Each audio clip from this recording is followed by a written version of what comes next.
দুই নম্বর হলো দাওয়াতুল মুসাফির। মুসাফির ব্যক্তি দোয়া আল্লাহ কবুল করে।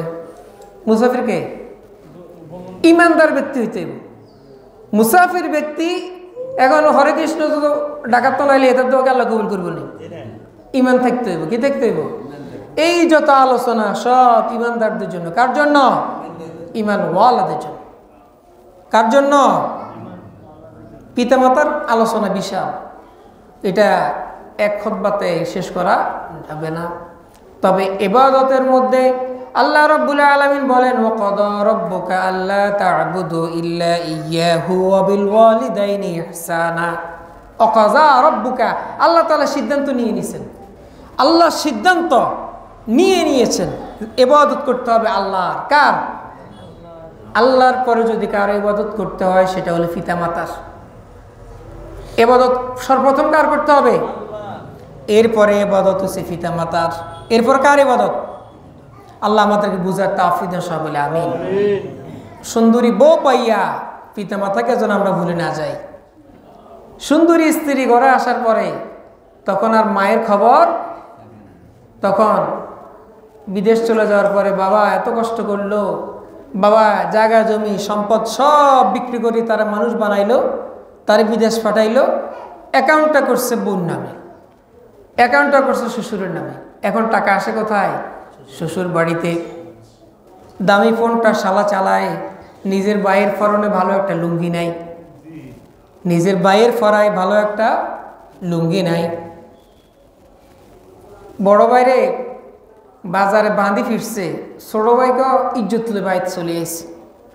এখন বড় বাড়ি ফিরছে, ছোট ভাই ইজ্জত আছে না নাই? ইজ্জত কি এখনো আছে? বাইরে এসছে তা আর কি আছে, আই তো ইজ্জত তুলে চলে আসছে। বড় ভাইয়ের ফরনে ভালো একটা লুঙ্গি নাই, ছোট ভাই আইফোন চালা। পিতামাতার যারা আমার হকদার তাদের হকগুলো আদায় করে তৌফিক দেন সবাই বলে আমিন। পিতামাতা যখন দোয়া করে ওই দোয়ার মাঝে আল্লাহর মাঝে কোনো কি থাকে না, পর্দা থাকে না। আমাদের রামগতির দিকে এক ব্যক্তি বড় শিক্ষায় শিক্ষিত হলো, আমেরিকা চলে গেল, বিয়ের পরে আমেরিকা চলে গেল। আমেরিকা থেকে টাকা পয়সা সব পাঠাচ্ছে শ্বশুরের বাড়িতে। কোথায় পাঠায়? শ্বশুর বাড়িতে পাঠায়। বাবা মায়ের সাথে কোনো যোগাযোগ নাই। ঢাকা একটা ফ্ল্যাট কিনলো, সে তার স্ত্রীকে বললো, আব্বা মা অসুস্থ মানুষ বাড়িতে, গ্রামে কষ্ট পাচ্ছে, তাদেরকে তোমার বাসায় উঠাও। স্ত্রী বলল, না, এই বুড়া বুড়িকে এই ফ্ল্যাটে উঠানো যাবে না, ফ্ল্যাট নোংরা হয়ে যাবে। ফ্ল্যাট কি হয়ে যাব? বুড়া বুড়ির ফ্ল্যাটে উঠেলে ফ্ল্যাট কি হয়ে যাব? নষ্ট হয়ে যাবে, এর বুড়া বুড়ি উঠানো যাবে না। আমেরিকাতে ডাক্তার দেখানোর পরে ডাক্তার বলল, আপনার সময় বেশি দিন নাই, 3 মাস। কয় মাস? এর আগেও হয়তোবা চলে যেতে পারেন। এই রোগের কোনো কি নাই, চিকিৎসা নাই, প্রতিষেধক নাই। তখন সে চিঠি পাঠাইলো স্ত্রী শ্বশুর বাড়িতে। শ্বশুর বাড়িতে কি পাঠাইলো? আমি তো অনেক বড় রোগে আক্রান্ত হয়ে গেলাম, মনে হয় না এখানে আর থাকতে পারবো, আমাকে চলে আসতে হবে। আমাকে আর বেশি কিছু লেখা নাই, ডিটেলস লেখা নাই যে আমি আর মনে হয় না বেশি থাকতে পারবো। ফ্যাক্স করলো, চলে আসবে। ফিরতি ফ্যাক্সে চিঠি গেল কি, চলে আসার সময় তোমার শ্বশুরের জন্য একটা আইফোন, আমার জন্য একটা কি দামি নেকলেস আনবা। ফাঁসের বাসার ভাবিকে বলছি যে তুমি আমার জন্য একটা কি পাঠাইবা, নেকলেস পাঠাইবা। এই গেল চিঠি। চিঠি পাইয়া তো ছেলের বুঝতে পারলো কি ভুল না করছি, আমার সময় শেষ পর্যায়ে আর 3 মাস বাইরের চেয়ে কম আমার হায়াত। ডাক্তার বলছে যেখানে আমার জন্য কোনো সমবেদনা নাই সেখানে তাদের দরখাস্তের অভাব নাই। দরখাস্তের কি নাই? চাওয়া পাওয়ার শেষ নাই। এত চাওয়া, এত বাড়ি ফ্ল্যাটে থাকে, টাকা পয়সা সব পাঠালাম তাদের জন্য, আমার শেষ সময় এখনো তাদের চাহিদা থেকেই গেল, চাহিদা থেকে গেল। এরপরে সে আরেকটা চিঠি পাঠাইলো বৃদ্ধা মা বাবার জন্য, যে আমার তো অবস্থা বেশি ভালো না, চলে আসতে হবে। এটা পাঠানোর পরে সে চিন্তা করলো, দেখি আমার মা কি উত্তর দেয়। তখন কিছুদিন পরে একটা চিঠি আসলো মায়ের পক্ষ থেকে যে বাবা আমাদের কিছুর দরকার নাই, বাবা তুই বাড়িতে চলে আয়, বাবা তুই বাড়িতে চলে আয়। তোর অসুস্থতা যেদিন শুনছি ওই দিনই আব্বার তোর বাবার 2টা ছাগল ছিল, একটা ছাগল আল্লাহ রাস্তায় দিয়ে দিয়েছে, সাথে সাথে কি জবাই করি লিল্লা দিয়ে দিছে। আর আমি তোর মা ওই দিন থেকে দিনের বেলা রোজা রাখা শুরু করছি তোর সুস্থতার জন্য। সুবহানাল্লাহ। এটা হলো মা। মা আর বাবার কোনো কি নাই, স্বার্থ নেই। মা আর বাবার কোনো কি নাই, স্বার্থ নাই। দুনিয়ার সবার স্বার্থ আছে। স্ত্রী কিছুর থেকে কিছু ব্যস্ত হলে আপনাকে ছেড়ে চলে যাবে। এরপরে নির্দিষ্ট দিনে এসে খবর পৌঁছালো আমি আসব। আমি কি বাংলাদেশে আসতেছি, বাস্তব ঘটনা এটা। আমি বাংলাদেশে কি আসতেছি। যখন এয়ারপোর্টে নামলো, স্ত্রী আসলো, এসে বলল তোমার হাতে কিছু নাই, খালি কেন চলে আসলা? তোমার না বলছি এটা এটা আনতে, খালি কেন? তখন স্বামী বলল আমার আসলে এত বেশি আমি অসুস্থ, আমার পক্ষে নিজে চলাটাই দুষ্কর।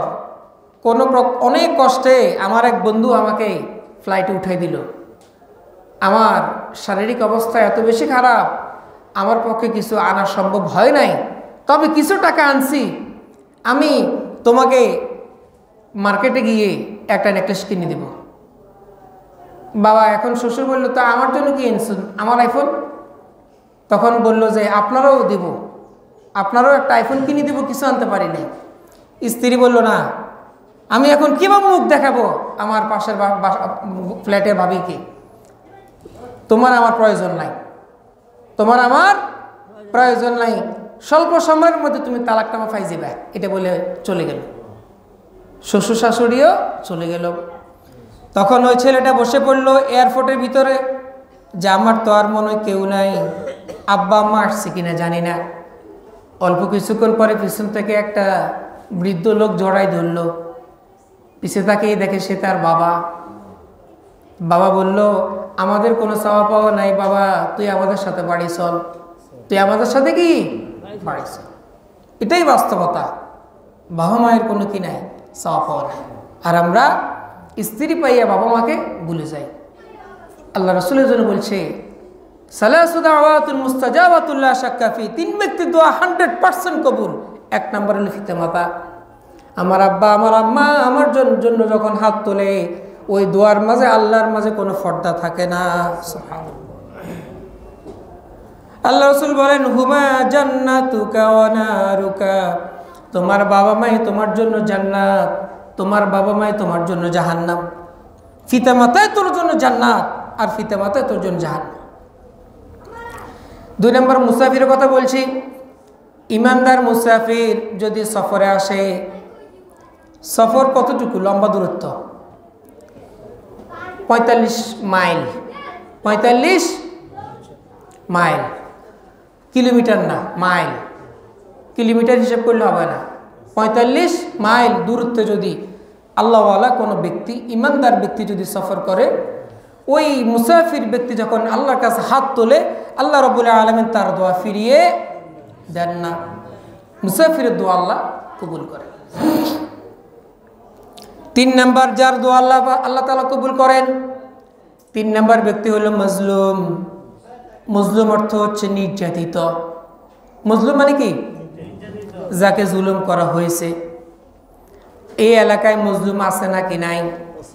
বর্তমানে প্রত্যেক বাড়িতে, প্রত্যেক ঘরে ঘরে মজলুম আছে। কেউ বলে কেউ বলে না, কেউ তার জুলুমের কথা বলে কেউ বলে না, সব জায়গায় মজলুম আছে।